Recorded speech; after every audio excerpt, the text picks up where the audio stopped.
Hey everybody, we're back out at the farm today and we're going to talk about the first successful semi-automatic shotgun, the Browning Auto-5. Stick around. Now the Browning A5 or the Browning Auto-5 is a John Moses Browning design, and we all knew that already. It was designed in 1898 and patented in 1900. And this specific one is one of the Belgian-made ones. So this one was made in the 1960s by Fabrique Nationale in Belgium. These are the ones that are more so collectible due to, the really deep bluing, the fit and finish, which even on this old gun, like looking around at the fit and finish, like it looks fantastic. It looks great. It really does. We can see that this specific one has had a good bit of, deep coloring that this wood has acquired over the years. This is not the original color on this wood. I mean, it hasn't been refinished as far as I know. It's just, old age and sitting out, can do that, and getting a lot of handling can do that. This gun has had 2 owners. My wife is the second owner. This is her gun. It belonged to her grandfather, who bought it brand new in a Western auto store in Madison, Florida. This is a gun too that we have the original paperwork for this gun, and it's something too that I encourage folks to do to try to keep if you're, especially with a nice firearm, if you are buying a nice firearm that you know is going to be handed down, going to be an heirloom gun, keep the paperwork for it. Your kids and grandkids will love that you did. So I don't have the paperwork with me. It's at the house in the safe. I did not want to take it out here and risk the South Georgia humidity just immediately curling all of those pages. But I'll run in some footage of it so you can see what it looked like. I know exactly how much he paid for this gun. I want to say it was $142, may have been $148. Again, you'll see it on the receipt. And to be able to have all of this paperwork about a firearm, one that will be handed down, is fantastic. Please try to preserve that if you don't already do so. Specifically, whenever I buy a new firearm of any kind, even if it's used or new, I keep the information about that gun, when I bought it, how much I paid for it, where I got it from, and I save that in a spreadsheet, and I also attach photos of that firearm almost immediately after I get it home to that spreadsheet as well. And the serial number. Not only will it help preserve that for the next person who owns this firearm, it is invaluable to have all of that information in case the firearm gets stolen, right? You have the serial number, how much you paid for it, where you got it, and all of that stuff goes back to proving that the firearm was yours. So let's talk about this 12 gauge Auto-5. So this specific one is their Light 12. From the research that I've done, it's called the Light 12 because they did some things to the design to make it a little bit lighter for upland bird hunting. So what I've seen is that, part of the stock was hollowed out, and I have not taken this butt plate off. I don't plan to take this butt plate off to check and see if that stock is hollowed out. A lot of times with these older guns, these screw heads, just do not try to take any of this stuff apart yourself. Take it to a gunsmith if anything needs to happen to it, because a lot of these, if you're using too hard of a metal to try to take some of these screws out, these things will just curl in on you like butter, right?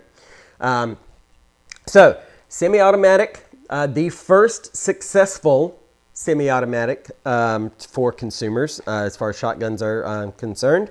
There were others before this, but this one was just the one that, that worked out the best. They made this gun in this design for over 100 years. If you go to Browning's website now, you'll be able to see that they currently offer what they call an Auto-5, but it's not the same, right? It's not the same, and those new ones, I mean, there's no real collector value for them. But let's talk about what makes this so iconic. Well, let's first talk about the humpback that's in these, right? So these have a sort of an inertia-driven action. There's no gas system being hidden by here. So with that inertia-driven gas system, I'm holding this the way I am because I'm left-handed, so I'm holding it the way I normally would. The barrel recoils along with the bolt whenever you fire it. So the barrel is going to recoil back like this, and we can see that our breech, yep, there it is. Our breech opens up for that, and our bolt moves back. I'm just going to close it. Also shows you that this is an empty firearm. But you need this room back here for that bolt to go all the way back to cycle your ammo. Another thing it does is gives you more of a sight radius, so they extend this all the way to the back, right where you would have your eye if you were aiming it. Again, left-handed, it's going to look weird, but right there where your eye's going to sit, it goes along this groove, and they've got it textured so there's no glare. It just extends that sight radius. Now, the barrel that's currently on here, let's talk about that really quick. So this gun predates, whenever you could put screw chokes into the ends of your barrels. So this barrel itself is labeled that it is, let's see, this specific one, I may have to take the forearm off to see it, but you have to swap the entire barrel if you want to change the choke. When this gun was bought, it came with 2 barrels. The barrel that's on here now, again, I believe it's the full choked barrel, and the one that is currently on a table behind me is a modified choke. But while we're talking about it, let's take this apart so you can see what this recoil system looks like under here. It's just one big spring. Now, to take this apart, the easy way to do it, pull the barrel back just a little bit to relieve some pressure. Then we're going to unscrew this at the very end of our forearm.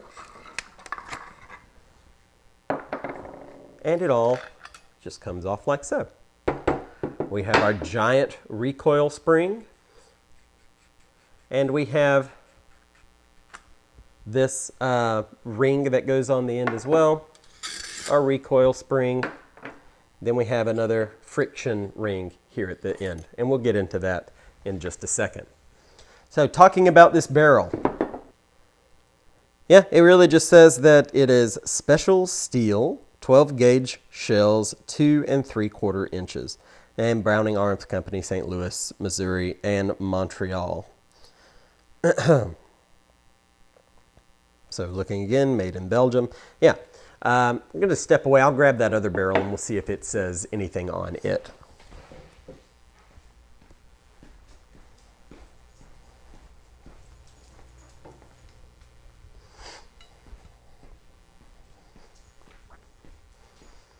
So this is the other barrel.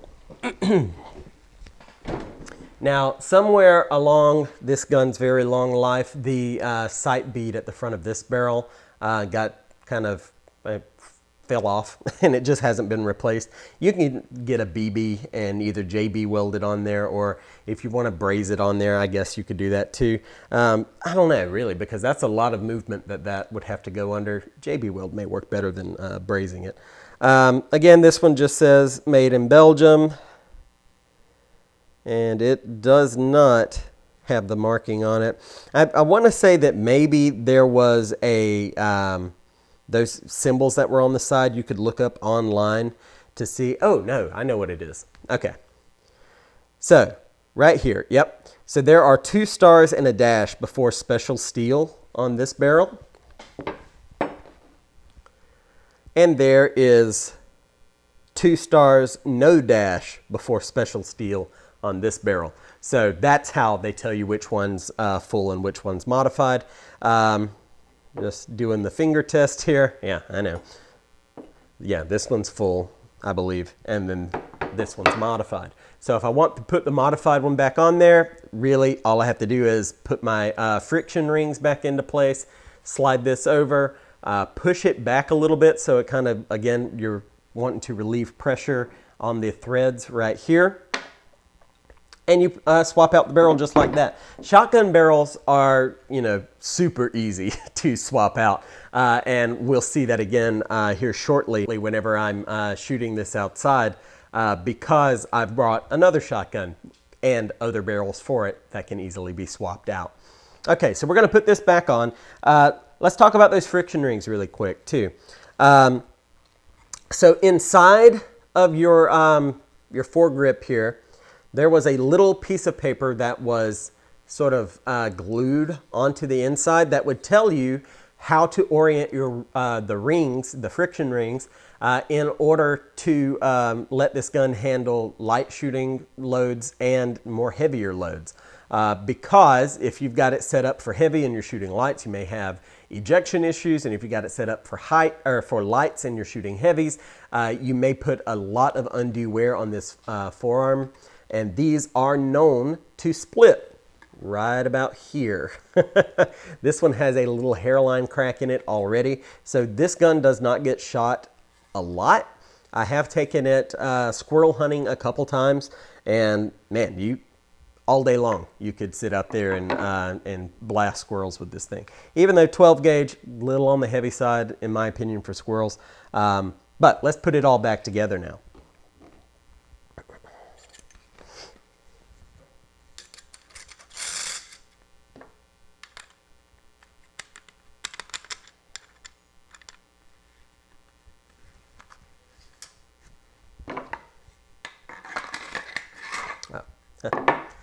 Missing an important part, I guess.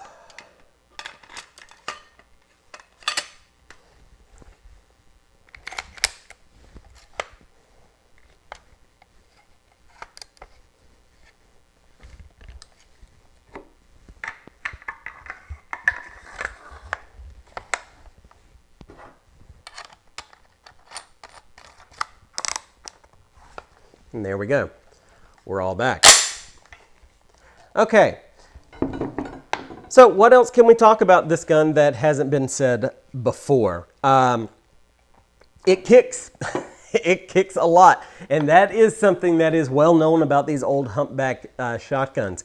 That inertia system for the shell ejection, it does come back and it whops your shoulder.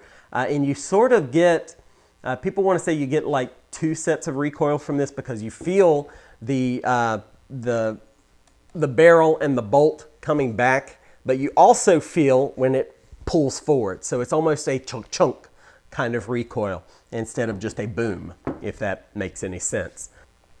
But these guns are very collectible. This one specifically, I believe was bought to be used. It spends most of its time in our safe right now, just because I don't want to do anything to this gun that would make it where my child and her children may not be able to enjoy it. So this gun just sits in our safe most of the time because even though it was bought to be a shooter, I don't want to do anything that could mess this gun up. The only thing I have done, I've put a lot of time in getting the rust and crud that was all over this gun when we got it, got all of that taken away. And now it looks a lot better, but I don't want it restored to the way it looks, if it were to look brand new, because I like the way that a well-used gun looks. I like the way a gun looks that was used but not abused. And that's what we've got here. So we're gonna go outside and try to bust some clays with this gun and then my Mossberg 500. And, just to see if this old gun can bust some clays. So let's go try that out. All right, we've stepped outside. We are not at our normal shooting range because it's just hot, and I can fling these clay pigeons across the pond and be just fine. So I've got the Auto-5. I've got some number 6 shot. This is really what I use for squirrels. We should be able to hit these targets just fine. So let's try it out. So put the round directly into our chamber here, and then we will hit the bolt release, which will put it into place. The gun is still on safe. We'll put it on fire before we take our shot, but here we go.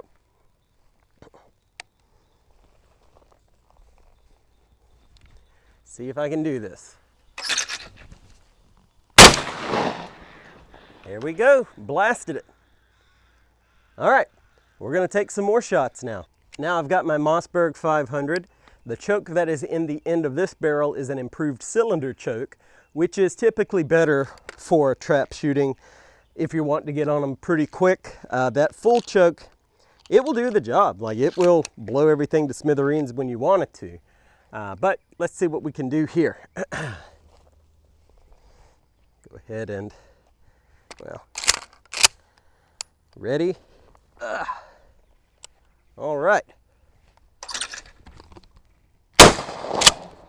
Again, blasted that one.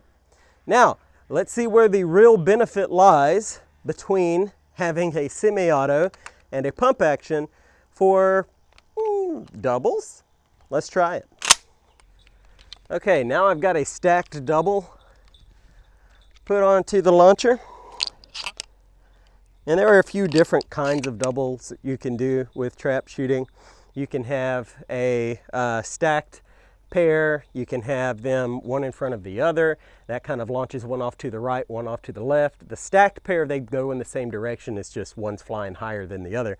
And then you have a repeating pair where, a report pair rather, where once you shoot, the second one goes off. I've only got one launcher, so we're only going to do the stacked pairs for now. So let's see if there's any noticeable time difference between being able to take out both of these now with a pump versus the Auto-5.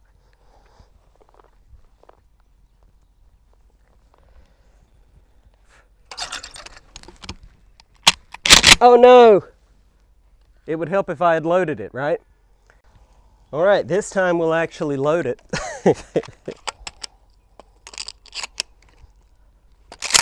There we go.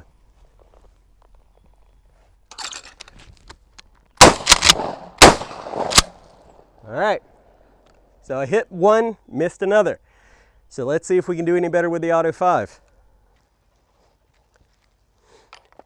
All right, so while the cameras were off, I had a negligent discharge with my launcher and just launched 2 skeet right up in there.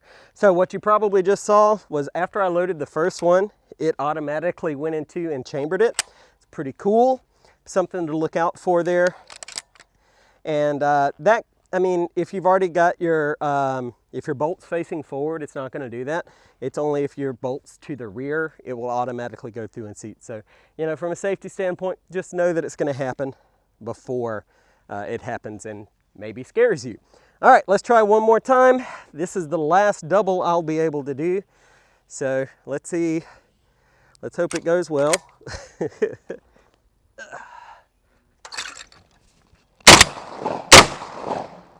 There we go. I got him, thankfully. So you're able to get back and just get right back on target. Again, it's marketed as the Light 12 in that it's light handling. And I mean, it would probably shoot lighter loads just fine all day long. But I'm not gonna take the chance on splitting the foregrip here, the forearm. So we're gonna shoot once more with the Mossberg, then we'll go back inside and wrap it up. All right, we've got our last clay on the launcher. So this will be the last flying shot we take anyway. So let's see.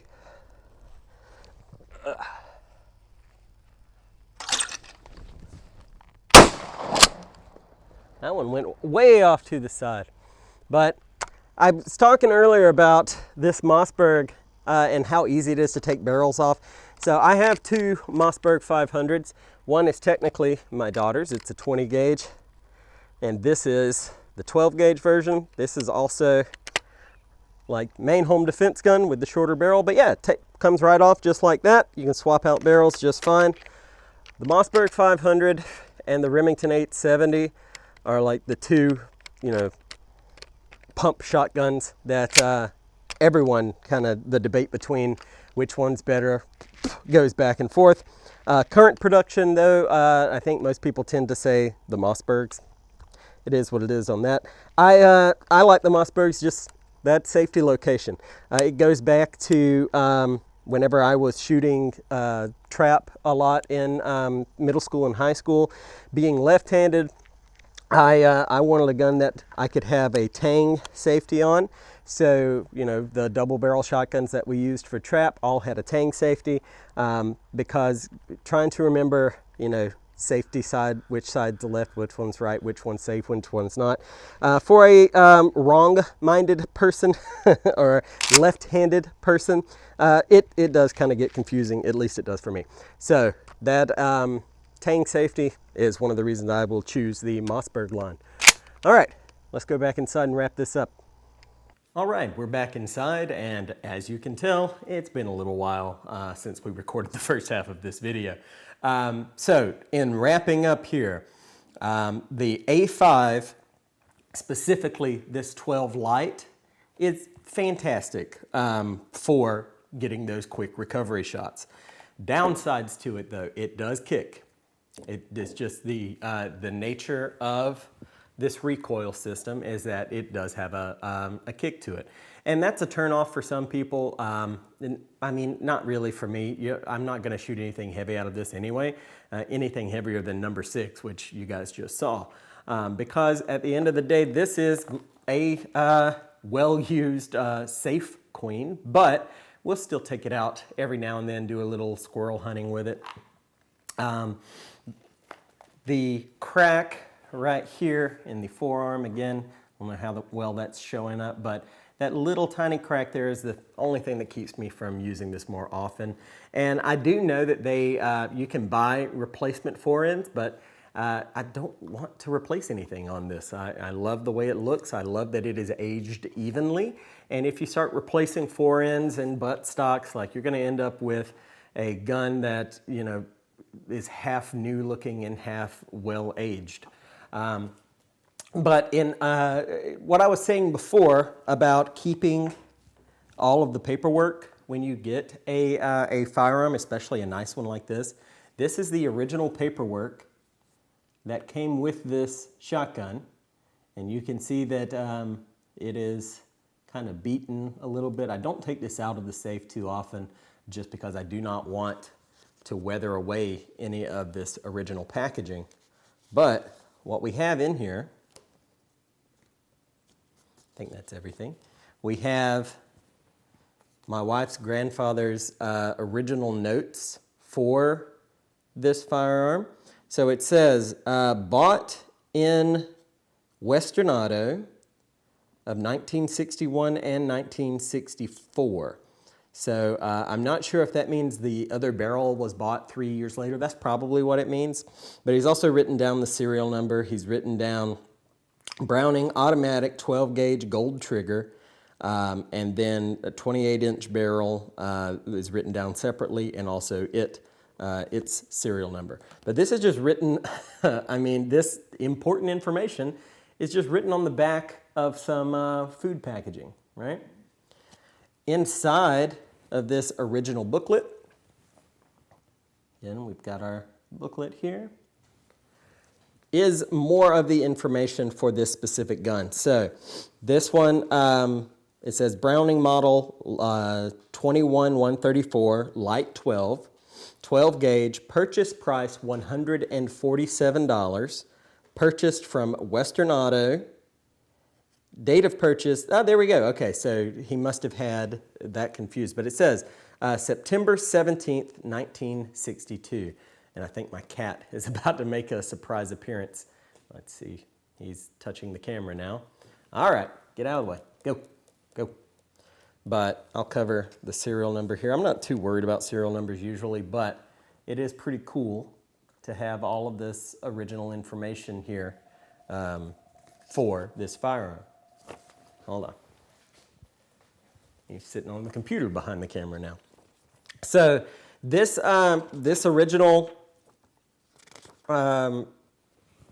instruction manual also goes over those friction rings I was talking about. And I'll put in some scans of this as well. But we've got the configuration for using light loads here and how that needs to be set up versus, and I just showed this, those heavy loads and how that needs to be set up. But this original instruction book is sort of a work of art in and of itself. Now, my main job, I teach video production and graphic design, and so this, the way this is laid out is just, it just screams back to a day. I mean, there aren't any highly illustrated pages other than the instructions that we just saw. I mean, it just harkens back to a day and age where, you know, everything was written out, but nothing was like spelled out for you, if that makes any sense. And the choke markings I was talking about too in the instruction manual. So the marking that is on this barrel that I have here, let's see, this one is, I think I said, yeah, 2 stars. So 2 stars means it's modified. So the barrel that I was shooting skeet with was the modified barrel. And the other one, I'll have to go back and take a look. I think it was maybe 1 star, but if it was 1 star, that was a full choke. And if it was a star and a dash, that's improved modified. So it may have been the improved modified. I'd have to go back and check. And it's funny, in the instructions here, it says, and this is under, what section is this? Precautions. It says, do not put a 20 gauge shell in a 12 gauge gun if you value your gun and yourself. Love it. Let's see. Unless you carefully examine every shell you put into your gun, don't even permit 20 and 12 gauge shells in the same room, let alone the same pocket. Then examine every shell you put in your gun. Maybe I was wrong about stuff being spelled out. Anyway, this last part here is something that I am glad they put in here. It says, do not take your gun apart. This is a specialized, finely fitted mechanism, and you may mar it for life by an attempt to remove the inner mechanism. It's unnecessary and may do damage to the inner mechanism to take the gun apart annually for routine cleaning and oiling. Of course, untoward eventualities like dropping the gun in water would acquire appropriate attention. So the manual even tells you do not take this gun apart to clean it. And yeah, I would agree with that. Like I said, these little set screws and these screws right here, there's no way I'm touching those. Those are aged the same amount as the gun. Even sticking a gunsmith screwdriver into that, like I said, you run the risk of just ruining the way this firearm looks. And I don't want to do that. So everybody sees this is empty. I'm just going to close it. So this is the switch I was talking about whenever I said that it's got that magazine disconnect, and the manual goes over that as well. But you flip this over if you just want to do like one at a time, and that's how you would keep it. It also lets you unload the round that's in the chamber without loading in subsequent rounds. So if you're out in the field, you get done, you've got a round chambered, but you don't want to take every shotgun shell out, you would just flip that switch over, rack it back, release that one shell, and be on your merry little way. So in addition to the original paperwork for this firearm, when we got the shotgun, he still had the original gun solvent that was used. Talk about some awesome packaging. Again, just as someone who appreciates cool design. And then a box of shotgun shells. Now this box is empty, but it's one of those things that maybe I'm weird about it, but we'll keep this specific box for this shotgun that was with the shotgun. We'll keep this as long as we have the gun, because this may have very well been the last box of shells that was purchased by her grandfather for this firearm. So, if you have any cool stories about heirloom guns or any other experience specifically with the Light 12 variant of the Auto-5, please hit me up in the comments below and tell me about it. If you have not subscribed, please do so. Also follow us on Instagram. It is @YonderOak, same as the channel name here. Thank you guys for stopping by, and we'll see you next time.